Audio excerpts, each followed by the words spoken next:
Hi friends, ஐலி Siva சீரியலில் ஒரு அட்டகாசமான ப்ரமோ பற்றி தான் இந்த வீடியோவில் பார்க்க போகிறோம். அதுக்கு முன்னாடி நம்ம சேனலை சப்ஸ்கிரைப் பண்ணாதவங்க கீழே இருக்கிற சப்ஸ்கிரைப் பண்ண கிளிக் பண்ணிவிட்டு பக்கத்தில் இருக்கிற பெல் ஐக்கனையும் கிளிக் பண்ணிவிடுங்க. இங்கே பார்த்தோம்னா ஐலி சிவா ரெண்டு பேருக்கு இடையிலே ஒரு சவால் போட்டிருக்காங்க. என்னென்னா, நம்ம சிவாக்கு தனக்கு செட் ஆக மாட்டாரேங்கிற மாதிரி நம்ம ஐலி சொல்லியிருப்பாங்க. ஓஹோ அப்படியா, சரி, நீ உண்மையிலேயே நான் உனக்கு செட் ஆக மாட்டேன் நினைச்சேன்னா 24 ஹவர்ஸும் என் முகத்தை பார்க்கவே கூடாது, நீ கூட பேசவே கூடாதுங்கிற மாதிரி நம்ம சிவா சொல்லியிருப்பாங்க. அப்படி மட்டும் பேசாமல் இருந்தா அயலிக்கு சிவா மேலே விருப்பம் இல்லைன்னு அர்த்தம். ஸோ உடனே அயலியும் சவாலுக்கு நானா கிடைக்கவே மாட்டேன் அப்படின்னு சொல்லி சரின்னு சொல்லிடுறாங்க. அதுக்கப்புறமா பார்த்தோம்னா நம்ம மறுநாள் காலையில் நம்ம இந்திராணி வீட்டை தான் காமிக்கிறாங்க. ஸோ இந்திராணி அந்த இடத்துல எல்லாருக்கிட்டையும் பேசிட்டு இருக்காங்க. யாரோ திட்டம் போட்டு பிளான் பண்ணி தான் ஏதோ பண்ணிட்டு இருக்காங்க அப்படின்னும் போது இந்த பக்கம் பார்த்தோம்னா நம்ம ரித்திகா ஷாப்பிங் போயிட்டு அவங்க ஹஸ்பண்டுக்கு அவங்க அத்தை மாமா 3 பேருக்கு ட்ரெஸ் எடுத்துட்டு வந்திருக்காங்க.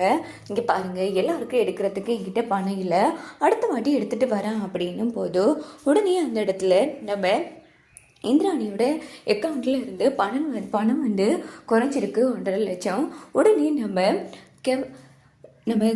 கபிலன் கிட்ட ஆமாம், என்ன இது 1.5 லட்சம் ரூபா செலவு பண்ணியிருக்க, ஆமாம் கபிலா, எதுக்காக இவ்வளோ பணம் எடுத்தேன் அப்படின்னும் போது, ஐயோ என்னக்கா பேசிட்டு இருக்கீங்க, நான் 1 ரூபா கூட எடுக்க இல்லையே அப்படின்னும் போது, ஐயோ அண்ணி, அந்த பணத்தை நான் தான் எடுத்தேன் அப்படின்னு ரித்திகா சொல்கிறாங்க. இதை கேட்டு எல்லாருமே செம அதிர்ச்சி ஆகிறாங்க. என்னது 1.5 லட்சம் ரூபா எடுத்து செலவு பண்ணியா? ஆமாம், அப்படி உனக்கு என்ன செலவு 1.5 லட்சம் ரூபா எடுக்கிற அளவுக்கு அப்படின்னும் போது, ஐயோ அண்ணி, நான் இப்போ ஷாப்பிங் போயிட்டு வந்தேன் இல்லையா, அது எல்லாமே அந்த பணத்தில் தான் வாங்கினேன். ஆமாம், இந்த 3 பேருக்கும் ட்ரெஸ் எல்லாம் எடுக்கிறதுக்கு உனக்கு 1.5 லட்சம் ரூபாயா அப்படின்னும் போதோ, ஐயோ அண்ணே, எங்கள் வீட்டெல்லாம் போய் ரொம்ப நாள் ஆச்சு இல்லையா, அதனால தான் வீட்டில் இருக்கிற எல்லாருக்குமே ட்ரெஸ் எல்லாம் எடுத்துட்டு இவங்களுக்கு எடுத்துட்டு வந்தான் அப்படின்னும் போதோ உடனே இந்திராணி செம்ம டென்ஷன் ஆகுறாங்க. ரித்திகா, என்ன பேசிட்டு இருக்க ரித்திகா, நீ தெரிஞ்சிட்ட, நல்ல பொண்ணா இனி பொறுப்பாக வாழ வேண்டும் நினைச்சா, ஆனால் இப்படி சின்ன பிள்ளை தனமாக நடந்து பண்ணு கொஞ்சம் கூட எதிர்பார்க்க இல்லை அப்படின்னு போதோ, என்ன நீ இப்படி பேசுறீங்க அப்படின்னா இந்த வீட்டில் பணம் எடுக்கிற உரிமை கூட எனக்கு இல்லையா அப்படின்னு சொல்லி ரித்திகா பிளேட்டை மாற்றி போடுறாங்க. இங்கே பாரு, பணம் எடுத்து செலவு பண்ணுற எல்லா உரிமையும் உனக்கு இருக்கு, ஆனால் இப்படி தேவையில்லாத செலவு பண்ணுறது எவ்வளோ வேஸ்ட்டு. 1.5 லட்சம் ரூபான்னா அதை சம்பாதிக்கிறதுக்கு எவ்வளோ கஷ்டப்படணும்னு தெரியுமா ரித்திகா உனக்கு? இங்கே பாரு, பெருசாக பிஸ்னஸ் பண்ணுவேன், படிச்சிருக்கேன், அது இதுன்னு சொன்னால் மட்டும் போதாது, முதல்ல பணத்தை பக்குவமாக செலவு பண்ண தெரிஞ்சுக்கணும். நீ நடந்துக்கிற விதத்தை பார்த்தா ஒரு நாளையிலேயே சொத்தெல்லாம் அழிஞ்சு போயிடும் போல இருக்கே அப்படின்னு போதும். என்ன நீ இப்படி ஒரு சின்ன விஷயத்துக்காக பேசுறீங்க?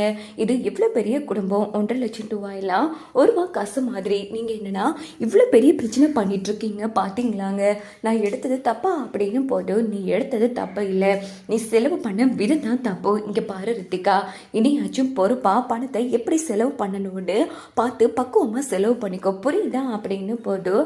ரித்திகாவும் சமகான்ல சரி, நான் எடுத்தது தப்பு தான், என்ன மன்னிச்சிடுங்க நீ அப்படின்னுட்டு உள்ள போயினதும் இந்த பக்கம் கபிலன் சமாதானப்படுத்திட்டு இருக்காங்க. என்ன இங்கே நடந்துட்டு இருக்கு, எனக்கு இந்த உரிமை கூட இல்லையா கபிலா அப்படின்னு போதும். இங்கே பாரு, இங்கே சம்பாதிச்ச காசு ஒவ்வொரு ரூபாயும் என் அக்காவோட காசு, அதுவும் அவங்க கிட்ட நீ கேட்காம வேற எடுத்திருக்க ரித்திகா, அதனால இது ரொம்ப தப்பு தானே அப்படின்னு போதும். ஓஹோ, உன் அக்காவுக்கு நீ சப்போர்ட் பண்ணி பேசுறல அப்படின்னு ரித்திகா பிரச்சனை பண்ணிட்டு இருக்காங்க கபிலன் கூட.